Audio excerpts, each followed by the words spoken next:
Bus വന്നാൽ പോലും പോകാൻ പറ്റുന്നില്ല. ആ രീതിയിലുള്ള ബുദ്ധിമുട്ടുകളാണ് ഇവിടെ ജനങ്ങൾ അനുഭവിച്ചിരിക്കുന്നത്.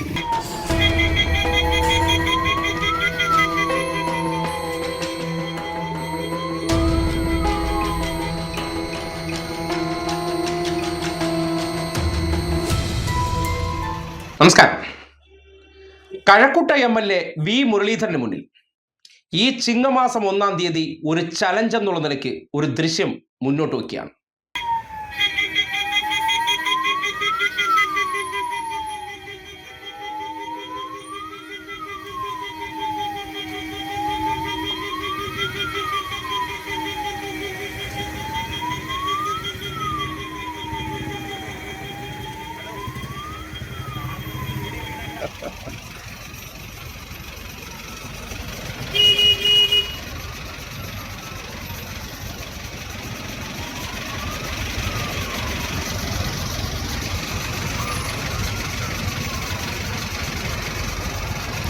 കണ്ടല്ലോ, എന്തിന് ഒരു ചലഞ്ച് എന്നുള്ള നിലയ്ക്ക് ഈ ദൃശ്യം മുന്നോട്ട് വെച്ചു എന്ന് പറഞ്ഞാൽ ഇത് നിങ്ങളെ കുറ്റപ്പെടുത്താനല്ല, ഇത് നിങ്ങൾക്കൊരു ടാസ്ക് ആയിട്ട് ഏറ്റെടുക്കാൻ ഉത്തരവാദിത്വമുണ്ടോ എന്ന് അറിയാൻ വേണ്ടിയാണ്. ഇന്നിപ്പോൾ കഴക്കൂട്ടത്തെ പ്രധാനപ്പെട്ട തീരദേശ റോഡ് ആറാട്ടുവഴി പാലം വഴി നേരെ തുമ്പയിലേക്ക് പോകുന്ന റോഡിൻ്റെ അവസ്ഥയാണ് നിങ്ങൾ കണ്ടത്. ചിങ്ങമാസം 1-ാം തീയതി തിങ്കളാഴ്ച അത്തം തുടങ്ങുന്ന ദിവസം എല്ലാവരും ഓഫീസിലേക്ക്, സ്കൂളുകളിലേക്ക്, കോളേജുകളിലേക്ക് മറ്റാവശ്യങ്ങൾക്കായി വന്നവർ ഇന്ന് മണിക്കൂറുകളോളം പെട്ടുകിടക്കുകയാണ്. ഇത് ഇന്നത്തെ ആദ്യത്തെ കാഴ്ചയല്ല, ഇത് അവിടുത്തെ പതിവ് കാഴ്ചയാണ്. അതിനിടയ്ക്കാണ് നിങ്ങളുടെ മണ്ഡലത്തിലെ തന്നെ ഒരു വ്യക്തി ജീവനോട് മല്ലിട്ടുകൊണ്ട് മണിക്കൂറുകൾ ആംബുലൻസിൽ കിടന്ന് മുന്നോട്ട് പോകാൻ പറ്റാതെ അവിടെ സൈറൻ മുഴക്കി കിടന്ന കാഴ്ചയാണ് നിങ്ങൾ കണ്ടത്. ഇതിപ്പോൾ എന്തിന് മുന്നോട്ട് ഒരു ടാസ്ക് എന്നുള്ള നിലയ്ക്ക് അല്ലെങ്കിൽ ചലഞ്ച് എന്നുള്ള നിലയ്ക്ക് നിങ്ങളോട് മുന്നോട്ട് വയ്ക്കുന്നു എന്ന് പറഞ്ഞാൽ ഇത് ഇന്നും ഇന്നലെ ആരംഭിച്ച പ്രശ്നമല്ല. പതിറ്റാണ്ടുകളായി ആ നാട് നേരിടുന്ന പ്രശ്നമാണ്. 10 വർഷം MA വാഹിദ് കോൺഗ്രസിന്റെ MLA ആയിരുന്നു കഴക്കൂട്ടത്തിന്. അതിനുശേഷം 10 വർഷം കടകംപള്ളി സുരേന്ദ്രൻ എന്ന കമ്മ്യൂണിസ്റ്റ് MLA ആയിരുന്നു കഴക്കൂട്ടം മണ്ഡലത്തിന്റെ ജനപ്രതിനിധി. അന്നും ഈ റോഡ് ഇവിടെ ഉണ്ട്.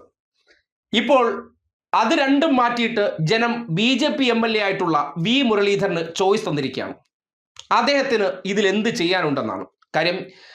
കാലാകാലങ്ങളായിട്ടുള്ള പ്രശ്നം കഴക്കൂട്ടത്തേക്ക് തീരദേശം ഉൾപ്പെടുന്ന പ്രദേശത്ത് നിന്ന് വരേണ്ട പ്രധാനപ്പെട്ട റോഡാണ്. ഇതിന് സമീപത്തുള്ള, അതായത് കരിച്ചാറ, കണിയാപുരം, വെട്ട് റോഡ്, ആറാട്ടുവഴി, ഒപ്പം തന്നെ സ്റ്റേഷൻ കടവ്, ഇങ്ങനെയുള്ള 5 റെയിൽവേ ഗേറ്റുകളിൽ MA വാഹിദ് കഴക്കൂട്ടത്തിന്റെ MLA ആയിരുന്ന സമയത്താണ് ജനങ്ങൾക്ക് നേരിയ ആശ്വാസം എന്നുള്ള നിലയ്ക്ക് ഈ പ്രദേശത്തെ ആദ്യത്തെ മേൽപ്പാലം ആറാട്ടുവഴിയിൽ കൊണ്ടുവന്നത്. അത് അന്ന് ഏറ്റവും ഭീകരമായ അവസ്ഥ, ഗേറ്റ് അടച്ച് കിടക്കുന്നത് കൊണ്ട് രോഗികളെല്ലാം വന്ന് ഇതുപോലെ കുടുങ്ങിപ്പോകുന്ന സാഹചര്യം, ഗേറ്റ് തുറക്കുമ്പോഴുണ്ടാകുന്ന ഗതാഗത കുരുക്കിൽ ഇതുപോലെ മണിക്കൂറുകൾ കിടക്കേണ്ടി വരുന്ന അവസ്ഥ. അതിൽ നിന്ന് മാറി ഒരു മേൽപ്പാലം കൊണ്ടുവന്നു കഴിഞ്ഞാൽ ആ പ്രശ്നം പരിഹരിക്കപ്പെടുമെന്ന വിശ്വാസത്തിലാണ് അന്ന് MA വാഹിദിന്റെ ഇടപെടലിൽ ഇങ്ങനെ ഒരു പാലം അവിടെ വന്നത്. അതിനുശേഷം MLA മാറി കടകംപള്ളി സുരേന്ദ്രൻ വന്നു. കഴക്കൂട്ടവുമായി ബന്ധപ്പെട്ട് പല കാര്യങ്ങളും ചെയ്തു. പക്ഷേ ഈ റോഡുമായി ബന്ധപ്പെട്ട് ഇതുവരെ 1 ഇഞ്ച് പിന്നീട് മുന്നോട്ട് പോകാൻ കഴിഞ്ഞിട്ടില്ല. രാവിലെയും വൈകുന്നേരവും നിരന്തരം ഇതുവഴി യാത്ര ചെയ്യുന്ന ആൾക്കാർ, ആ യാത്രക്കാർ ദുരിതത്തിൽപ്പെടുന്നത് ഇന്ന് ഞാനും അനുഭവിച്ചു, ഞാനും അതിൽപ്പെട്ടു. അപ്പോൾ കണ്ട കാഴ്ചകളാണ് ഇന്ന് ചിത്രീകരിച്ചത്. ആ ചിത്രീകരിച്ച ദൃശ്യം നിങ്ങളുടെ മുന്നിലേക്ക് സമർപ്പിക്കുകയാണ്. അവിടെ നിന്നുള്ള ജനങ്ങളുടെ പ്രതികരണം ഉൾപ്പെടെ നിങ്ങളെ കേൾപ്പിക്കുകയാണ്. MLA എന്നുള്ള നിലയ്ക്ക് ഈ ടാസ്ക് ഏറ്റെടുത്ത് അടുത്ത 1-ാം തീയതി, അടുത്ത ചിങ്ങം 1 എത്തുമ്പോൾ നിങ്ങൾക്ക് എന്ത് ചെയ്യാൻ പറ്റും എന്നുള്ള ഒരു വലിയ റെസ്പോൺസിബിലിറ്റി ഏറ്റെടുക്കാൻ പറ്റുമോ ഇല്ലയോ എന്നുള്ളതാണ് ഈ വീഡിയോ മുന്നിൽ വെച്ചുകൊണ്ട്. കഴിഞ്ഞ 2 മുന്നണികൾക്ക് ചെയ്യാൻ പറ്റാത്തത് BJP മുന്നണി ഇവിടെ അധികാരത്തിൽ വന്നാൽ എന്ത് ചെയ്യാൻ പറ്റുമെന്ന് തെളിയിക്കാനുള്ള ചലഞ്ചാണ്. അപ്പോൾ അവിടെ നിന്ന് ചിത്രീകരിച്ച ആ ദുരിത കാഴ്ചയുടെ വീഡിയോ നിങ്ങൾ കാണണം. ചിങ്ങം 1 ഇന്നിപ്പോ ഒരു ദൃശ്യം കഴക്കൂട്ട MLAക്ക് മുന്നിൽ കാട്ടുകയാണ്. കഴിഞ്ഞ പതിറ്റാണ്ടുകളായിട്ട് ഒരു നാട് അനുഭവിക്കുന്ന പ്രശ്നമാണ്. ആ പ്രശ്നത്തിന് ഒരു ശാശ്വത പരിഹാരം കാണുക എന്നുള്ളതാണ്. ആരോ ഭരിച്ചോട്ടെ, പക്ഷേ നിങ്ങൾക്ക് ഈ ദൃശ്യം 1-ാം തീയതി അങ്ങ് സമർപ്പിക്കുകയാണ്. ഞാനിപ്പോൾ ഉള്ള പ്രദേശം എന്ന് പറഞ്ഞാൽ കഴക്കൂട്ടത്ത് നിന്ന് തീരദേശത്തേക്ക് കടന്നു പോകുന്ന ആറാട്ടുവഴി പാലത്തിലാണ്. ഈ ആറാട്ടുവഴി പാലത്തിലൂടെ 1-ാം തീയതി എൻ്റെ പിന്നിൽ നിങ്ങൾക്ക് കാണാം 100 കണക്കിന് വാഹനങ്ങൾ ബ്ലോക്കിൽപ്പെട്ട് കിടക്കുക. കഴിഞ്ഞ കുറെ കാലമായി പാലം കെട്ടി റോഡ് ടാർ ചെയ്തു എന്നൊക്കെ പറയുമ്പോഴും അടിസ്ഥാനപരമായിട്ട് ഈ കഴക്കൂട്ടം ജംഗ്ഷനിൽ നിന്ന് തീരദേശത്തേക്ക് പോകേണ്ട പ്രധാനപ്പെട്ട റോഡ്, അനവധി കോളേജുകൾ, കിൻഫ്ര ഉൾപ്പെടെയുള്ള സർക്കാരിന്റെ സ്പെഷ്യൽ എക്കണോമിക് സോൺ, അതിനോടൊപ്പം തന്നെ അതായത് സെന്റ് സീവേഴ്സ് കോളേജ് ഉണ്ട്, മറീൻ എഞ്ചിനീയറിംഗ് കോളേജ് ഉണ്ട്, നിരവധി ഫ്ളാറ്റുകളുണ്ട് ഈ പ്രദേശത്ത്. ടെക്നോ പാർക്കിലുള്ളവർക്ക് തിങ്ങി പാർക്കുന്ന ഏരിയയാണ്. അതിനോടൊപ്പം തന്നെ ഈ നമ്മുടെ തീരദേശത്തുള്ളവർക്ക് കഴക്കൂട്ടത്തേക്ക് വരേണ്ട ഏറ്റവും പ്രധാനപ്പെട്ട റോഡാണ്. ആ റോഡിൽ കാലങ്ങളായിട്ടുള്ള ഒരു പരാതിയാണ് നിലനിൽക്കുന്നത്. നിങ്ങൾക്കിപ്പോ പുറകിൽ തന്നെ കാണാം, അല്ലെങ്കിൽ നിങ്ങൾക്ക് ദൃശ്യത്തിൽ തന്നെ കാണാം, ജനം കിടന്ന് ഒരു ചിങ്ങ 1-ാം തീയതി കിടന്ന് നട്ടം തിരിയാണ്. ഒരു തിങ്കളാഴ്ച ദിവസങ്ങളിൽ പലർക്കും ഓഫീസിൽ പോകേണ്ട അവസ്ഥയിൽ നോക്കൂ, മണിക്കൂറുകളാണ് ഇവിടത്തെ തിരക്കെന്ന് പറയുന്നത്. കാണുന്നുണ്ടല്ലോ. ഇപ്പോൾ അതിനിടയിലാണ് ആംബുലൻസ് വന്ന് കുടുങ്ങിപ്പോയത്. ആംബുലൻസിന് ഇതുവഴിയല്ലാതെ മറ്റൊരു വഴിയില്ല. അതായത് പ്രധാനപ്പെട്ട ജംഗ്ഷനിലേക്ക് അല്ലെങ്കിൽ പ്രധാനപ്പെട്ട ദേശീയപാതയിലേക്ക് ഇറങ്ങല്ലാതെ മറ്റൊരു റോഡില്ല. ആ റോഡിൽ ഈ ജനം കിടന്ന് നട്ടം തിരിയുമ്പോൾ ഇവിടെ ആരോ ഭരിക്കട്ടെ, ആര് ഭരിച്ചാലും ആർക്കാണ് ഗുണമുണ്ടാകേണ്ടത്? ആ അവസ്ഥയെക്കുറിച്ചൊക്കെ ഈ നാട്ടുകാർ തന്നെ പറയുന്ന കൂടി നിങ്ങൾ കേൾക്കണം. ഇടതും പലതും ഗവൺമെന്റ് ഇവിടെ മാറി മാറി ഭരിക്കുന്നു. ഇതുവരെ ഈ റോഡിന്റെ അവസ്ഥ ഒരു ഡെയിലി ഈ രാഷ്ട്രീയ പാർട്ടിക്കാരും ജനപ്രതിനിധികളും കാണുകയാണ്. ഇവിടെ രാവിലെ 8 മണി തൊട്ട് തുടങ്ങിയാൽ 11 മണി വരെ ബ്ലോക്കാണ്. കുറെ കാലമായിട്ട് ഈ അവസ്ഥ ഈ നാട്ടുകാർ നേരിടുകയാണ്. ഇതിനൊരു പരിഹാരം, ശാശ്വത പരിഹാരം കാണാൻ ഈ സർക്കാരിനോ കഴിഞ്ഞ സർക്കാരിനോ കഴിഞ്ഞിട്ടില്ല. വല്ലപ്പോഴൊക്കെ പോലീസ് വരും, നിയന്ത്രിച്ചു വിടും. എത്രയും നമ്മൾ നിയന്ത്രിക്കും ഈ റോഡ് വീതി ഇല്ലാത്തത്.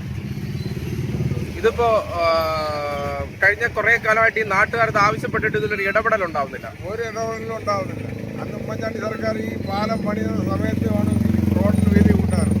അന്ന് സ്ഥലം എടുത്തെന്ന് പറയണല്ലാതെ അതിനെപ്പറ്റി പിന്നെ ഒരു അഭിപ്രായമോ അങ്ങനെ ഒരു സർവേയോ ഇവിടെ വന്നിട്ടില്ല. അതിനുവേണ്ടി ആരും ശ്രമിച്ചിട്ടില്ല, ഒരു സർക്കാരും ശ്രമിച്ചിട്ടില്ല. നാട്ടുകാർ ദുരിതം, ഗതാഗത ഗുരുക്കം. ഇവിടെ വണ്ടി പോകാൻ പറ്റില്ല, ഒരു ആംബുലൻസ് വന്നാൽ പോലും പോകാൻ പറ്റുന്നില്ല. ആ രീതിയിലുള്ള ബുദ്ധിമുട്ടുകളാണ് ഇവിടെ ജനങ്ങൾ അനുഭവിച്ചിരിക്കുന്നത്. 10-15 വർഷം കൊണ്ട് ഇതുവരെ ഇതിനു വേണ്ടി ഒരു നടപടി ഇവിടുത്തെ ജനപ്രതിനിധികളോ സർക്കാരോ എടുത്തിട്ടില്ല. ഇതിനുള്ളത് തന്നെ ഈ ബ്ലോക്ക് കുറെ കാലമായിട്ടുള്ള ഈ ISROയുടെ ബസ്സുകൾ, ട്രാൻസ്പോർട്ട് ബസ്സുകൾ, മറീൻ കോളേജിലെ ബസ്സുകൾ, എല്ലാ ബസ്സുകളും ഈ റൂട്ടിൽ കൂടിയാണ് ഇപ്പോൾ പോകുന്നത്. 20-22 ബസ്സുകൾ ISROയുടെ മാത്രമേ ഇതിലേ പോകുന്നത്. അതാണ് ഈ ബ്ലോക്ക് ഉണ്ടാവാൻ കാരണം. കഴക്കൂട്ടം ജംഗ്ഷൻ വരെയും ഈ ബ്ലോക്ക് ഉണ്ട്. ഇത് റോഡ് വൈഡൻ ചെയ്തതല്ലാതെ ഇതിനൊരു പ്രശ്നപരിഹാരം അല്ലാതെ ഒരു പരിഹാരമില്ല. ജനം എല്ലാ കാലങ്ങളായിട്ട് ഇങ്ങനെ ദുരിതത്തിൽപ്പെടുകയാണ്, നടപടി ഉണ്ടാകുന്നു. തീർച്ചയായിട്ടും ജനം ബുദ്ധിമുട്ടുകയാണ്. ഇന്നല്ലാതെ ഇതൊരു സ്ഥിര യാത്ര ചെയ്യുന്ന ആളാണോ? പിന്നെ സ്ഥിര യാത്രയാണ്. എത്ര വർഷം കൊണ്ട് നമ്മൾ അനുഭവിക്കുന്നതാണ് ഇതൊക്കെ. ആര് നോക്കണം, ആര് തിരിഞ്ഞ് നോക്കണം. ആരും ഇതിലൊരു ഇടപെടലോ പരിഹാരമോ നടത്തുന്നില്ല. ജനം കഷ്ടപ്പെടുകയാണ്, പക്ഷേ അടിസ്ഥാനപരമായി ചെയ്യേണ്ട കാര്യങ്ങൾ ചെയ്യുന്നില്ല. ഇത്ര കോളേജുകൾ, കമ്പനികൾ, ഫാക്ടറികൾ എന്തെല്ലാം ഇവിടെ ഉണ്ട്.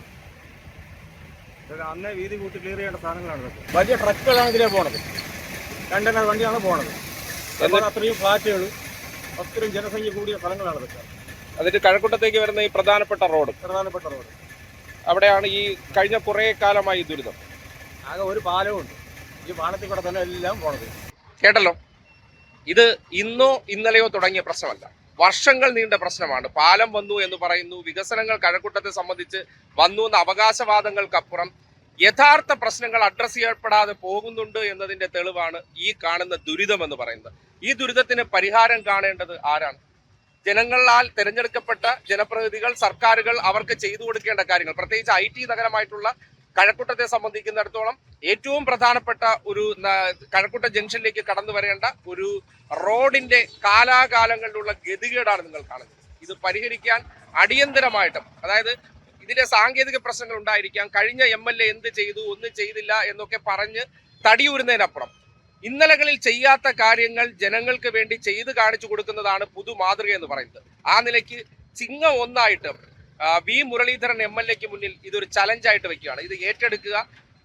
എന്നും രാവിലെയും വൈകുന്നേരവും സ്കൂൾ സമയങ്ങളായിക്കോട്ടെ, ഫുൾ സമയങ്ങളിൽ ഇന്നിപ്പോ പോലീസുകാർ പോലും ഇല്ല, ഇങ്ങനെ വരുന്നു, കുരുങ്ങി കിടക്കുന്നു. ഇതിന്റെ ഭാഗമായിട്ട് സ്കൂളിലെത്തുന്നവർ വൈകുന്നു, ഓഫീസിലെത്തുന്നവർ വൈകുന്നുണ്ട്, പഞ്ചിങ് ടൈം മിസ്സിംഗ് ആവുന്നുണ്ട്. അതിന്റെ പേരിൽ അവരെ ജീവിതങ്ങളെ ബാധിക്കുന്നുണ്ട്.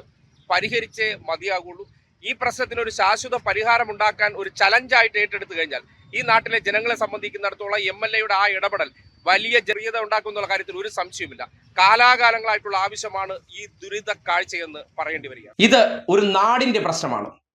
ആ പ്രദേശത്തൂടെ കടന്നു പോകുന്ന VSSC, saint Xavier's, marine engineering college, ഇതും പോരാഞ്ഞിട്ട് കിൻഫ്ര ഉൾപ്പെടെയുള്ള സ്പെഷ്യൽ എക്കണോമിക് സോൺ, അതോടൊപ്പം തന്നെ ഫ്ളാറ്റുകളിൽ തിങ്ങിപ്പാർക്കുന്ന ആൾക്കാർ, ടെക്നോ പാർക്ക് ജീവനക്കാർ, തീരദേശ മേഖലകൾ, അത് പെരുമാതറ, പുതുക്കുറിച്ചി, പുത്തൻതോപ്പ്, തുമ്പ തുടങ്ങി പല പ്രദേശത്തുള്ളവർക്ക് കഴക്കൂട്ടത്തേക്ക് വരേണ്ട പ്രധാന പാത ഇനിയും ഈ ഗതികളിൽ തുടരാൻ പാടില്ല. ഇതിന് ഒരു ശാശ്വത പരിഹാരം ആ നാട് ആഗ്രഹിക്കുന്നുണ്ട്. ഇതിൽ മുരളീധരൻ എന്നുള്ള MLAക്ക് ഇതുവരെ യാതൊരു ഉത്തരവാദിത്വവും ഇല്ലായിരുന്നു. പക്ഷേ ഇപ്പോൾ ബാറ്റൺ മുരളീധരന്റെ കയ്യിലാണ്. ഈ വിഷയത്തിൽ നിങ്ങൾക്ക് എന്തെടുക്കാൻ പറ്റും? ബാക്കിയുള്ളവർ ചെയ്ത അതേ കാര്യങ്ങളുമായി മുന്നോട്ട് പോകുന്നതിനോടൊപ്പം തന്നെ 5 വർഷത്തിനകം നിങ്ങൾ ഇതിൽ പരിഹാരമുണ്ടാക്കി ആ യാത്രാക്ലേശം പരിഹരിക്കുകയാണെങ്കിൽ നിങ്ങൾ കടന്നുപോയവരിൽ നിന്ന് വിഭിന്നനായി നിൽക്കും. അല്ല, കുറ്റങ്ങൾ പറഞ്ഞ് പഴിചാരിയാണ് മുന്നോട്ട് പോകുന്നതെങ്കിൽ നിങ്ങളും അവരും തമ്മിൽ ഒരു വ്യത്യസ്തമില്ലാത്ത അവസ്ഥ വരുമെന്ന് ഓർമ്മിപ്പിക്കുകയാണ്. അതുകൊണ്ട് ചിങ്ങം 1 വച്ച ഈ ടാസ്ക് ഏറ്റെടുക്കുമോ ഇല്ലയോ എന്നാണ് MLAയുടെ പ്രതികരണം കേൾക്കാൻ ആഗ്രഹിക്കുന്നത്.